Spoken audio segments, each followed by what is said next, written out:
సమావేశాలకు హాజరు కాకపోతే చట్టం తన పని తాను చేసుకుపోతున్నట్టు స్పీకర్ గారు ఒక కామెంట్ చేశారు సార్. దీన్ని ఎట్లా చూస్తారు? రమేష్, అసెంబ్లీ సమావేశాలకు హాజరు కాకపోతే చట్టం తన పని తాను చేసుకుపోతుందంటూ స్పీకర్ గారు ఒక కామెంట్ చేశారు. ఒకవేళ మీరు ఎట్లనే అసెంబ్లీ సమావేశాలకు హాజరు కాకపోతే డిస్క్వాలిఫై అయ్యే అవకాశం ఉందనేది కూడా జరుగుతున్నటువంటి చర్చ సార్.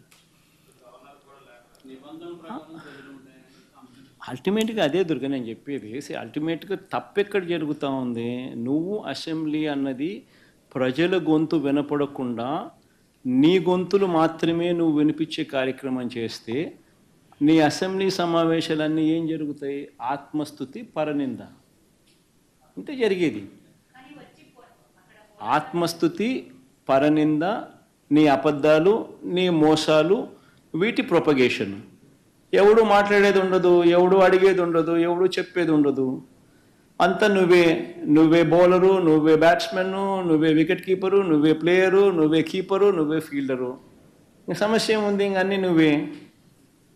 ప్రతిపక్షం అన్నది అసెంబ్లీ జరుపుకోవాలన్నది ప్రభుత్వానికి ఉండాలి. ప్రతిపక్ష వాయిస్ వినిపించాలి, వినబడాలి అని ప్రభుత్వానికి ఉండాలి. వినపడితేనే నేను కరెక్షన్స్ చేసుకుంటాను అన్న ధ్యాస ప్రభుత్వం నడిపే వాళ్ళకు ఉండాలి. ఎప్పుడైనా కూడా ప్రభుత్వం నడిపే వాళ్ళు they should be open to correction. If they are not open to correction then you would never learn the mistakes. విననప్పుడు, కనపడనప్పుడు, వినకూడదు అని అనుకున్నప్పుడు నువ్వు తప్పులు చేస్తూనే పోతావు. That is what you doing.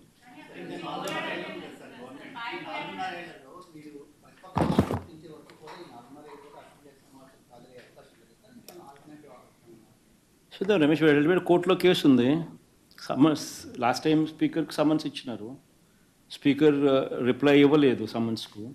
మళ్ళా కోర్టు నిన్న మళ్ళీ సమన్స్ ఇచ్చింది స్పీకర్కు రిప్లై చేయమని చెప్పి సెక్రటరీకి. సో రిప్లై ఈక తప్పదు. రిప్లై ఇచ్చిన తర్వాత అది నిలబడదు. ఎందుకంటే ఉండేది మేము తప్ప ఇంకెవడం లేం ప్రతిపక్షంగా. వేరే ఇంకొక పార్టీ ఎవడన్నా ఉంటే నువ్వు కనీసం వాళ్ళకి ఇస్తున్నాను ఈయనకు బదులు అని చెప్పేదానికి ఇంకొక పార్టీ లేదు అక్కడ. సో ఆటోమేటిక్లీ నీకు ప్రతిపక్ష పార్టీగా గుర్తించాల్సిందే. అది తప్పదు. అది గుర్తించిన తర్వాత న్యాచురలీ ఆ పార్టీకి ఎంతమంది అన్నా ఎమ్మెల్యేలు ఉండని, ఆ గుర్తించిన ఆ పార్టీకి ఒక నాయకుడు అనేవాడు ఉంటాడు. ఆటోమేటిక్లీ ఆ ప్రతిపక్ష పార్టీ ఆటోమేటిక్లీ ఆ నాయకుడిని ఉన్నైతే ఎన్నుకుంటాడో ఆయన ప్రతిపక్ష నాయకుడిగా ఇవ్వాల్సిందే.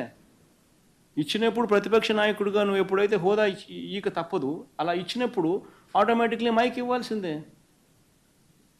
అధికార పక్షానికి సంబంధించిన ముఖ్యమంత్రికి ఏ లెవెల్లో సమయం వస్తారో మైక్ ఇవ్వడానికి, నెక్స్ట్ సమయం ఇవ్వాల్సింది ప్రతిపక్ష నాయకుడికే.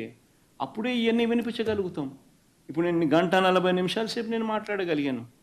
ఈ 1:40 సేపు నాకు ఇవ్వకుండా 10 నిమిషాల్లోనే నీ స్పీచ్ నువ్వు ముగించాలి. 175 మందిలో నువ్వు కూడా ఒకడివే.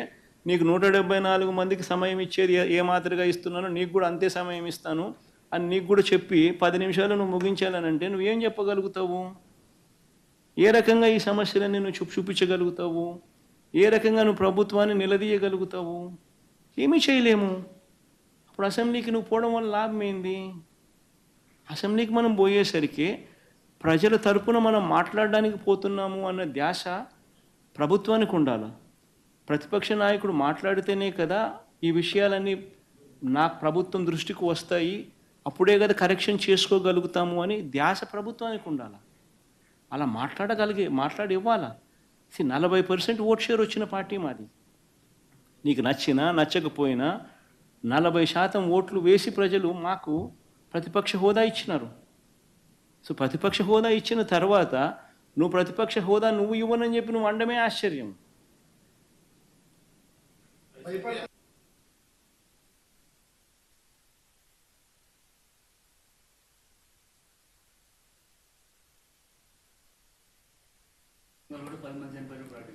అదే రవి, డయేరియా ఘటన జరిగినట్టుగా అంతలో ఇంతమంది చనిపోయినట్టుగా నేను చెప్పడమే కాదు, వాళ్ళ పార్టీకి సంబంధించిన వాళ్ళ డిప్యూటీ సీఎం కూడా అక్కడికి వెళ్ళి చెప్పిన తర్వాత కూడా